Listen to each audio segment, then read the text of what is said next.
Сәлеметсіздер ма балалар? Екінші сынып математика сабағы. Сабақтың тақырыбы заттардың орналасуы.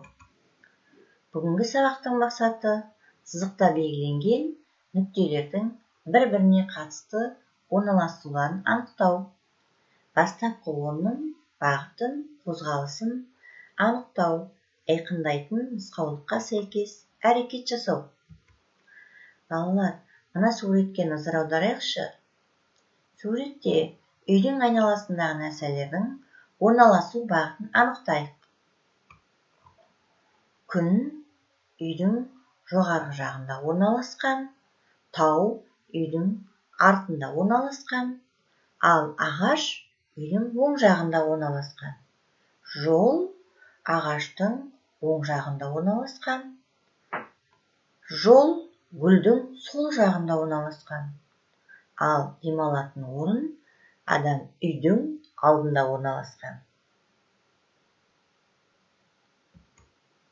Енді балалар, мына суретке назар аударайық. Суретте мен 4 топқа бөліп қойдым. Осы сурет бойынша мен қазір сіздерге сұрақ қоям. Жақсылап тыңдап алып жауап бересіңдер. Ит аюдың қай жағында орналасқан? Алманың сол жағында не орналасқан? Құстың төменгі жағында не орналасқан? Жылқының сол жағында не орналасқан? Оң жағында не орналасқан? Төменгі жағында не орналасқан? Жоғарғы жағында не орналасқан? Гүлдің оң жағында не орналасқан? Сол жағында не орналасқан? Ал енді алмұрттың жоғарғы жағында не орналасқан? Оң жағында не орналасқан? Сол жағында не орналасқан? Балалар, осындай сұрақты дайындап бір-біріңізге қойып жауап алуға болады. Енді балалар, оқулықтағы екінші тапсырмаға назар аударайық. Тапсырманы орындамас бұрын оқып танысып алайық. Бағбан әр гүлзарды жеке қоршамақ болды. Оған ұзындығы қандай қоршау дайындау қажет?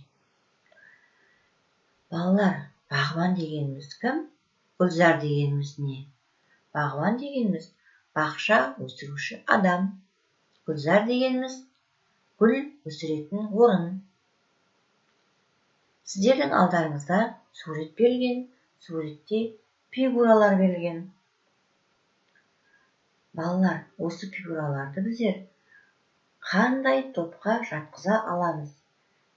Естеріңізге түсірейікші, біздер фигураларды 2 топқа бөлдік.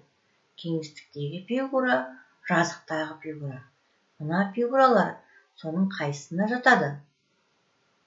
Яғни жазықтағы фигуралар. Енді балалар, осы фигуралардың бір-бірінен ұқсастығын, айырмашылығын табайықшы. Төртбұрышпен шаршының қандай ұқсастығы бар? Яғни тік төртбұрыштың 4 қабырғасы бар, 4 бұрышы бар, 4 төбесі бар. Шашының да 4 қабырғасы, 4 төбесі, 4 бұрышы бар. Ал енді қандай айырмашылығы бар? Тік төртбұрыштың қарама-қарсы қабырғасының ұзындығы бірдей, шашының барлық қабырғасының ұзындығы бірдей. Ал енді балалар, есепті орындамас бұрын мынаны еске салайықшы. Осы фигураның периметрін қалай табатын едік? Тік төртбұрыштың периметрін табу үшін барлық қабырғаларының ұзындықтарын қосамыз. Шашының да периметрін табу үшін барлық қабырғаларының ұзындықтарын қосамыз. Олай болса, дәптерімізге осы тапсырманы орындаймыз. Енді балалар, оқулықтағы 3-ші тапсырмаға назар аударайық. Өрнектер құрастырып, олардың мәнін тап дейді. Сызба берілген. Бірінші сызбада ортадағы дөңгелекте қосу ережеттеп тұр. Яғни жан-жағындағы сандарға ережетіні қосып өрнек құрастырып мәнін табамыз. Екінші сызбада ортадағы дөңгелекте азайту 9 деп тұр. Яғни жан-жағындағы сандардан 9-ды азайтып өрнек құрастырамыз және оның мәнін табамыз. Балалар, тапсырманы орындамас бұрын менің сұрақтарыма жауап бере аласыңдар ма? Қосу амалының компоненттерін қалай атаймыз?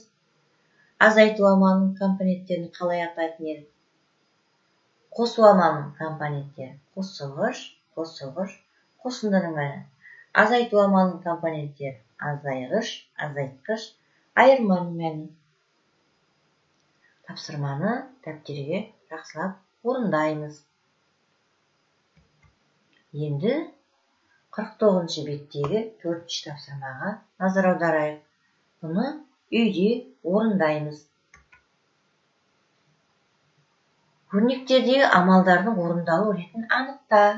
Оларды оқы, өрнектердің мәнін тап. Балалар, біздер амалдардың орындалу ретін білеміз. Егер қосу, бөлу, көбейту, азайту амалдары қатар келсе, бұндай жерде көбейту мен бөлу бірінші орындалады. Ал жақшалы өрнекте бірінші жақшадағы амал орындалады, содан кейін жақшаның сыртындағы амал орындалады.